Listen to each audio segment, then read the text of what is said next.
Welcome to ज्ञान Sindhu classes. आज की इस क्लास में हम लोग पढ़ेंगे सूर्यकांत त्रिपाठी निराला का जीवन परिचय। ठीक है, सूर्यकांत त्रिपाठी निराला का साहित्यिक परिचय कह लो चाहे जीवन परिचय कह लो। जैसे मैं कॉपी पर लिख करके दिखा रहा हूं वैसे ही आपको लिखना है। बोर्ड एग्जाम 2027 में अगर आपका भी सपना है 95 प्लस स्कोर हिंदी में करने का तो शाम 8 बजे रेगुलर बने रहिए। और हमारी प्लेलिस्ट ऑलरेडी बनी हुई है फुल कोर्स की यूट्यूब पर, और ऐप पर बैच भी लॉन्च हो चुके हैं।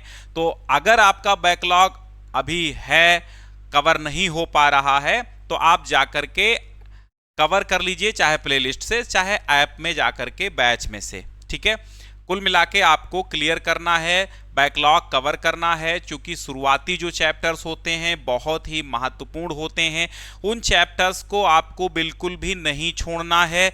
और बैकलॉग जब ज़्यादा हो जाता है तब प्रॉब्लम क्रिएट हो जाती है कि अगर पीछे का आप कवर करते हैं तो आगे वाला छूटने लगता है।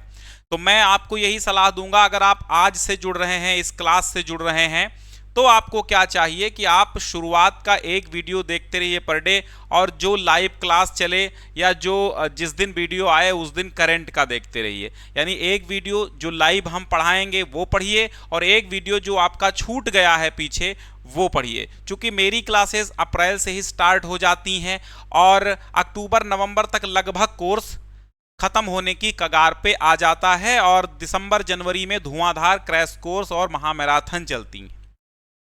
सूर्यकांत त्रिपाठी निराला आपका विषय हो चाहे ना हो, यानी साहित्यिक हिंदी के लिए ये चैप्टर है, लेकिन सामान्य वाले भी पढ़ें। क्यों पढ़ेंगे मैं उसका कारण बता रहा हूं आपको, ध्यान से सुनिए। जो गद्य पद्य साहित्य का विकास है वहां पर निराला से रिलेटेड बहुत सारे क्वेश्चन पूछे जाते हैं जिसमें सामान्य और साहित्यिक हिंदी नहीं देखा जाता है। जब गद्य पद्य साहित्य के विकास में ऑब्जेक्टिव क्वेश्चन बनाए जाते हैं तब ये नहीं देखा जाता कि ये चैप्टर साहित्यिक हिंदी वालों का है या ये चैप्टर सामान्य हिंदी वालों का है। तब ये देखा जाता है कि बस गद्य पद्य साहित्य का विकास, हमें रचना देनी है तो निराला की दे दो। और निराला की रचनाएं अक्सर पूछी जाती हैं, सरोज स्मृति, राम की शक्ति पूजा, कुकुरमुत्ता, ये सब ऑलरेडी पूछी जा चुकी हैं। तो जो सामान्य हिंदी वाले हैं वो रचनाएं जरूर इसकी पढ़ लेंगे, बाकी साहित्यिक हिंदी वाले जो हैं वो इसको बड़े कायदे से समझेंगे। संक्षिप्त परिचय लिखना बड़ा जरूरी होता है, क्योंकि संक्षिप्त परिचय से ही ये फ्लो चार्ट ऐसे बनाया जाता है। फ्लो चार्ट कैसे बनता है? फ्लो चार्ट एक बॉक्स में आपको बना लेना होता है, नाम, जन्म, पिता का नाम, माता का नाम, जन्म स्थान, ये सब डाला जाता है जैसे इसमें बना हुआ है। तो इनका जन्म जो है 1897, 1897, 1897 ऐसे याद कर लो, 1897 1897 में हुआ था। कहाँ हुआ था? मेदिनीपुर बंगाल में हुआ था। कहाँ हुआ था? मेदिनीपुर बंगाल में इनका जन्म हुआ था। पिता का नाम क्या था? राम सहाय त्रिपाठी, श्री राम सहाय त्रिपाठी इनके पिताजी थे। भाषा शुद्ध संस्कृतनिष्ठ प्रगतिवादी काव्य में सरल भाषा है, यानी हम कह सकते हैं भाषा खड़ी बोली इनकी है। तो आप भाषा खड़ी बोली भी लिख सकते हैं, नो डाउट। हाँ हाँ, ठीक है, समझ में बात आई। शैली कठिन तथा दुरूह एवं सरल तथा सुबोध, दोनों शैली इन्होंने प्रयोग की है।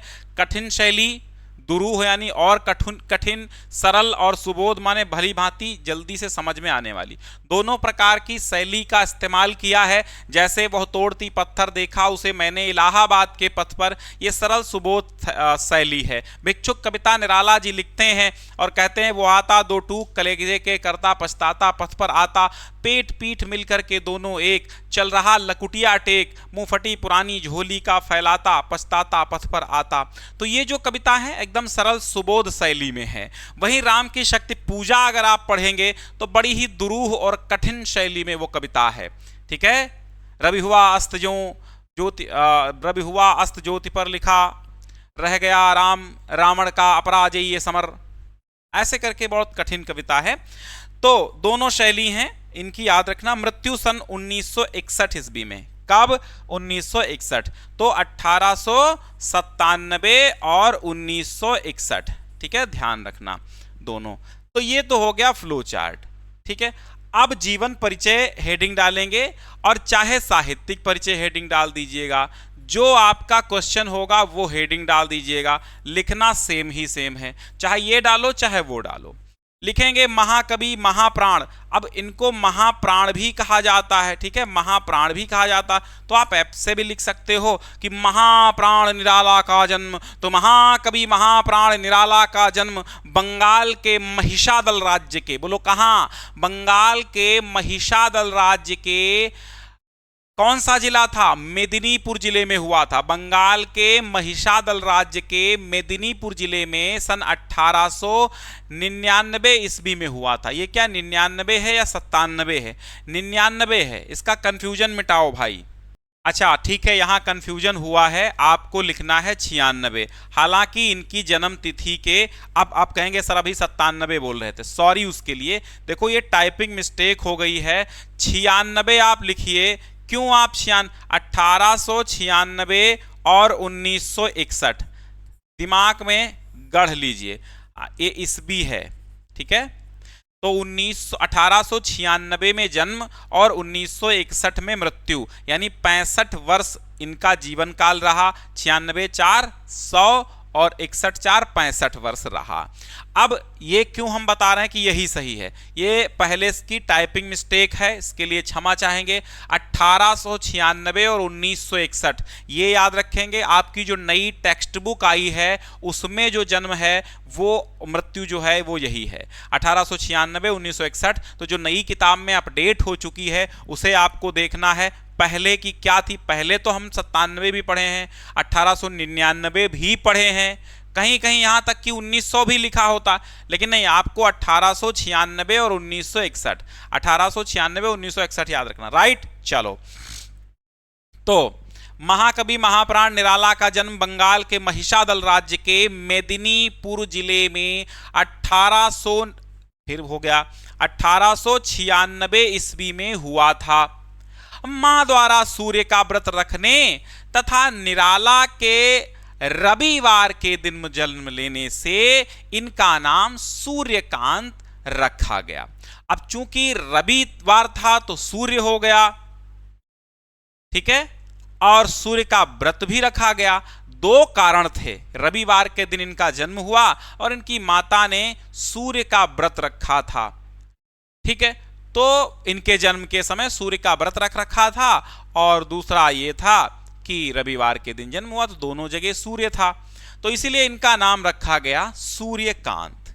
ठीक है, और त्रिपाठी तो त्रिपाठी जाति के थे, तो त्रिपाठी ब्राह्मण में थे ना, तो सूर्यकांत रखा गया। परंतु बाद में साहित्य के क्षेत्र में आए। अब जब साहित्य के क्षेत्र में आदमी आता है तो एक यूनिक नाम सोचता है। जैसे मेरा नाम अरुणेश कुमार है, तो मैं अब साहित्य के क्षेत्र में लिखता हूं तो अरुणेश अरुण लिखता हूं, तो एक उपनाम दे दिया जाता है, अरुणेश अरुण कर दिया। ऐसे ही इन्होंने साहित्य के क्षेत्र में जब आए तो इनका उपनाम निराला पड़ा। निराला उपनाम क्यों पड़ा? निराला मतवाला पत्रिका का जब इन्होंने संपादन किया तो मतवाला के तुक पर इनका नाम निराला रखा गया। ठीक है, तो निराला जी के पिता पंडित राम सहाय त्रिपाठी उत्तर प्रदेश के बैसवाड़ा क्षेत्र के जिला उन्नाव के गढ़कोला ग्राम के निवासी थे। कहां? उन्नाव के गढ़कोला ग्राम के निवासी ये पहले हुआ करते थे, लेकिन महिषादल राज्य में रहकर राजकीय सेवा में कार्य कर रहे थे। तो जब राजकीय सेवा में थे तो माता पिता के असामयिक निधन, फिर पत्नी की अचानक मृत्यु, पुत्री सरोज की अकाल मृत्यु आदि ने निराला के जीवन को करुणा से भर दिया। ठीक है, फिर क्या हुआ? अचानक इनके माता पिता भी गुजर गए। भाई माता पिता वृद्धावस्था होती है तो नहीं रहते साथ में, तो माता पिता चले गए। फिर अचानक पत्नी की भी अचानक असमय मृत्यु हो गई, और इसके बाद इनकी एक बिटिया थी जिसका नाम था सरोज। वो 19 वर्ष जैसे लगे, 18 वर्ष समाप्त हो, 19वां वर्ष लगा कि पुत्री सरोज भी मृत्यु शैया पर लेट गई, तो सरोज का भी निधन हो गया। अब असामयिक इतनी मृत्यु कोई भी देखेगा तो वो झकझोर जाएगा अंदर तक। तो इनका हृदय जो था, जीवन जो था, वो दुख और करुणा से भर गया था। बेटी की असामयिक मृत्यु की अवसादपूर्ण घटना से व्यथित होकर ही इन्होंने सरोज स्मृति नामक कविता लिखी थी। ऑब्जेक्टिव क्वेश्चन बन सकता है कि सरोज स्मृति किसके नाम पर लिखा गया? तो इनकी जो बेटी थी सरोज, उसी के नाम पर। क्या है सरोज स्मृति? तो सरोज स्मृति एक शोक गीत है। कबीर का फक्कड़पन और निर्भीकता, सूफियों का सादापन, सूर तुलसी की प्रतिभा और प्रसाद की सौंदर्य चेतना का मिश्रित रूप निराला के व्यक्तित्व में झलकता है। यानी कबीर के फक्कड़पन की तरह निराला के में भी कविता लिखने में फक्कड़पन है, डरते नहीं है, निर्भीकता है, डरते नहीं है, सूफियों का सादापन है, सूर तुलसी की प्रतिभा है, टैलेंट है, प्रसाद की सौंदर्य चेतना का मिश्रित रूप है निराला। ठीक है। इन्होंने कलकत्ता में अपनी रुचि के अनुरूप रामकृष्ण मिशन के एक पत्र समन्वय का संपादन भार संभाला। इसके बाद मतवाला के संपादक मंडल में भी ये सम्मिलित हुए। तो समन्वय और मतवाला 2 पत्रों का इन्होंने संपादन किया।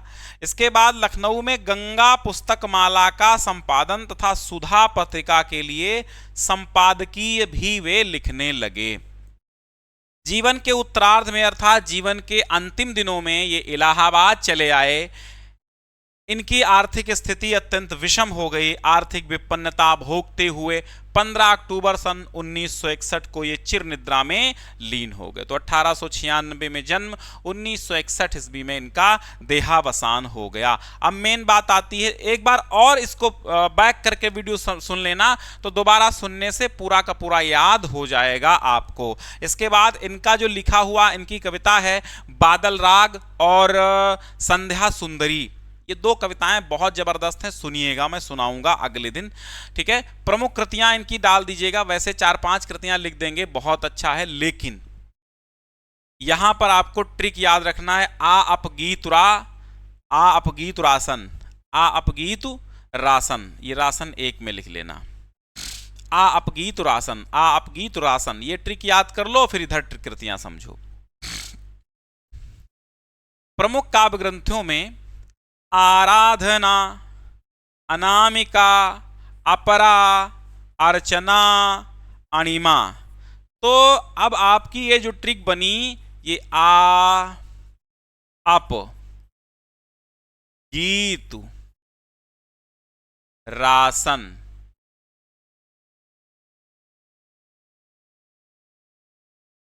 अब बताओ इसका मतलब क्या है? अब यहां पर आप आ की घात हमने 4 लगाई, इसका मतलब है कि छोटा आ से इनकी 4 रचनाएं हैं। तो आ से आराधना और आ से 4 रचनाएं, अनामिका, अणिमा, अर्चना और अपरा। अनामिका, अणिमा, अर्चना, अपरा। फिर पा से परिमल, गीतिका, तुलसीदास, राम की शक्ति पूजा, सरोज स्मृति और ना से नए पत्ते, ना से नए पत्ते, ये काव्य कृतियां हैं। ठीक है। तो आ अपगीतु, आ अपगीतु रासन, और छोटा से 4 याद रखना। तो आराधना, अनामिका, अपरा, अर्चना, अणिमा, परिमल, गीतिका, तुलसीदास, राम की शक्ति पूजा, सरोज स्मृति और नए पत्ते इनकी रचनाएं हैं। तो ये याद हो गया होगा। आ अपगीतुरासन, आ अपगीतुरासन, आ अपगीतुरासन, आ अपगीतुरासन, आ अपगीतुरासन, आ अपगीतुरासन, निराला की कृतियां हैं। आ अपगीतुरासन, निराला की कृतियां हैं। आ अपगीतुरासन, निराला की कृतियां हैं। तो आ से आराधना, फिर आ से 4 रचनाएं, अणिमा, अर्चना, अपरा, अनामिका। पा से परिमल, गीतिका, तुलसीदास, राम की शक्ति पूजा, सरोज स्मृति, नए पत्ते।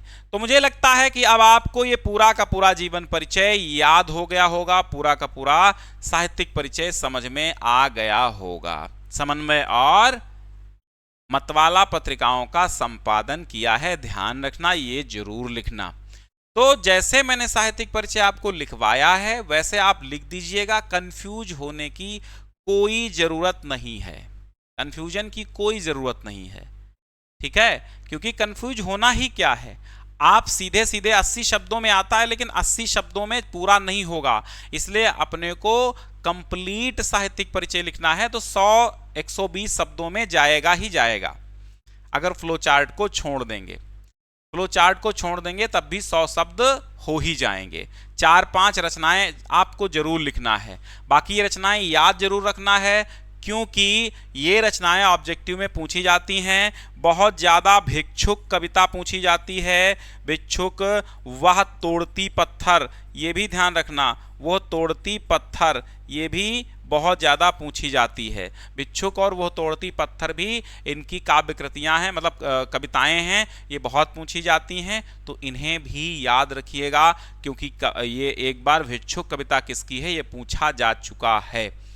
तो जो चीज़ें आ चुकी हैं उन्हें ध्यान रखना, क्योंकि यूपी बोर्ड में ये समझिए कि हर 5 से 6 वर्ष के अगर आप मॉडल पेपर पढ़ लेते हैं, यानी 5 से 6 वर्ष के अगर आप पेपर्स पढ़ लेते हैं, अनसॉल्व्ड पेपर्स पढ़ लेते हैं, तो ये मानिए कि वह अनसॉल्व्ड पेपर में लगभग 80-85% वहीं से सिलेबस में वो पेपर में आ जाता है।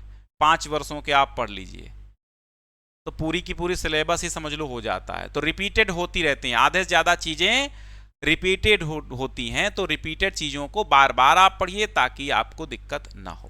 तो मिलते हैं हम अगली क्लास में, और आज के लिए बस इतना ही। कुछ बच्चों का ये रहता है कि सर आप कमेंट बहुत ज़्यादा पढ़ते हैं, बहुत देर तक पढ़ते हैं, तो हमें डिस्टर्ब होता है, तो आज कमेंट कम ही पढ़ें। ठीक है, मिलते हैं अगली क्लास में।